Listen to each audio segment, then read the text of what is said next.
Hey everyone, it's Carissa at Sprinkled with Glitter. Thanks for stopping by today. Today I thought I would share a Halloween project featuring the new Bear Ware 2 stamp set from the Essentials by Ellen Line. This is a part of the September release, and this Bear Ware is meant to get some new duds for Mr. Bear here. And Mr. Bear is from the All Inside stamp set. So I'm going to be doing a little bit of Copic coloring today. I'm placing all of my images into my Mini Misty so that I can double stamp them. And once I get them all positioned onto that lid, then I'm going to ink them up in some Memento Tuxedo black ink.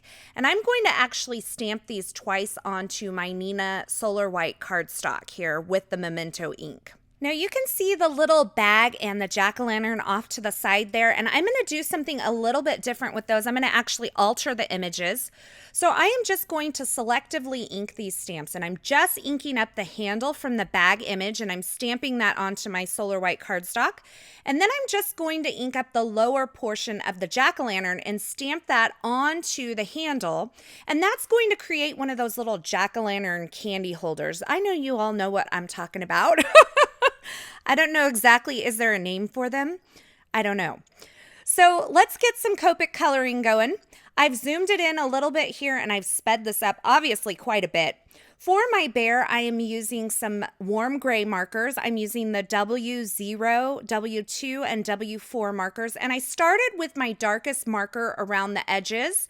And then I'm going in with my W2, which is the medium tone, and blending that out. And then I'm blending over the entire thing with my W0 marker. And that just keeps the center nice and light. Now I did go back in and add some darker areas, which is what you saw me doing there, and blended those out slightly. For my hat, I am using some toner grays. I am using T3, T5, and T7. So I started out by adding my T3 where I wanted my darkest areas. Then I added the T7 over that. I blended that out with the T5, and then I blended over the entire thing with the T3. I'm doing the exact same colors and the exact same technique for my little cauldron here.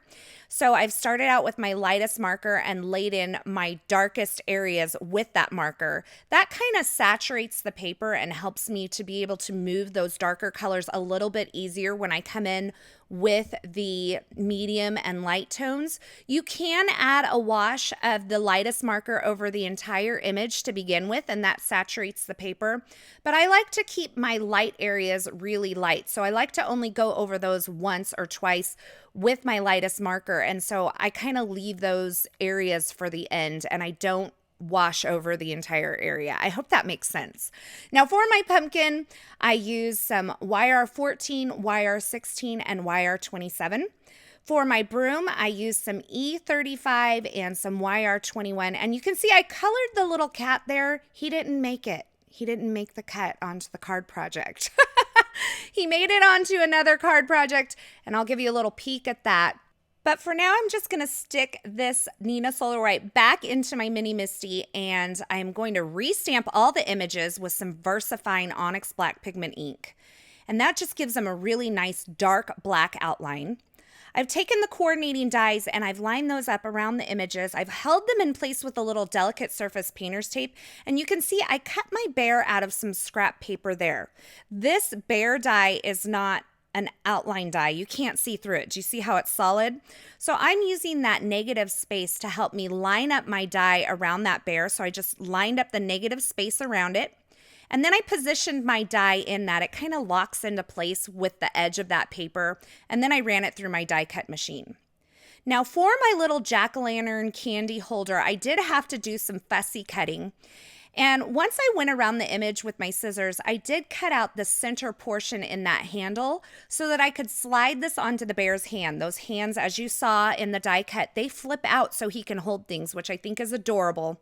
So I went ahead and cut out the center of that jack-o'-lantern so that I could slide it onto his arm.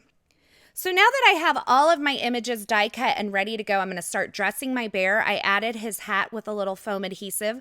I'm also going to add this jack-o'-lantern onto his arm using a little foam adhesive. So I've just slid it onto that arm there. And for the little broom, I'm going to just add a little zig two-way glue pen to the back of it and slide it through.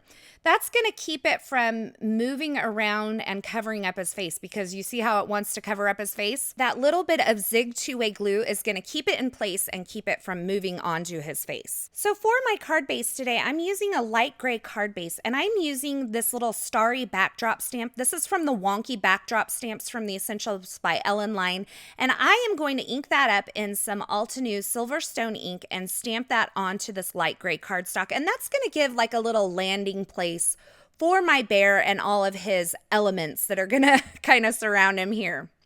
So before I stamp my sentiment, I wanted to kind of figure out my layout. I got that kind of figured out in my head, and I'm going to go ahead and adhere the cauldron down because that's going to help me line up my sentiment where I want it. And once I position that in place, and I just used a little zig two-way glue pen for that, I went ahead and positioned the 3 little lines from the stamp set that says, "Wishing you a very happy Halloween." And I've used the lines on my Misty to make sure that those are going to stamp straight across my card front. I inked that up with some VersaFine Onyx black pigment ink, and then I stamped it onto my card front. So to adhere my bear, I'm using some foam adhesive, and I added a double layer of foam adhesive behind his arms so that they're kind of forced up a little bit higher and that they stay open. And I also added a double layer behind the portion of his hat that kind of sticks off of his head. Then I just adhered him onto my card front there, and I'm going to add a little bit of clear Wink of Stella to the hat and also to whatever's brewing inside of that cauldron there.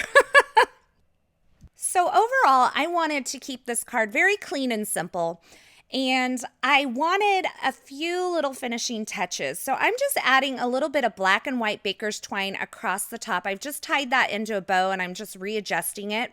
I'm going to leave the legs of my bow, is that what they're called, legs? The tails of my bow, a little bit long for now while I figure out the rest of this. And I'm just taking some scrap papers here. This is some black glitter cardstock, some orange cardstock, and of course my beloved black and white striped pattern paper. And I'm cutting these down into little tiny strips with banner ends and kind of angled ends.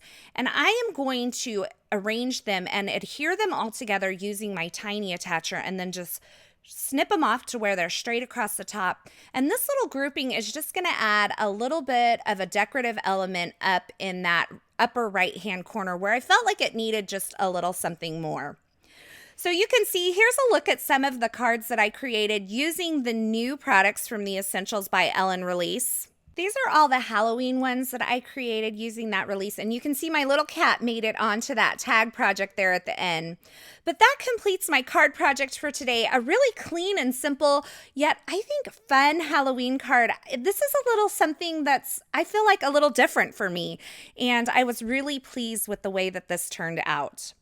As always, I will have links to the featured products in the description at YouTube, and I will have a complete list of products used in these projects over at my blog at sprinkledwithglitter.com. Head on over there because I'll have lots of still shots and information for you. And here's a little look at all of the projects that I made using the September release from the Essentials by Ellen line. As always, thanks for stopping by, thanks for watching, and until next time, I hope you have a fabulous day.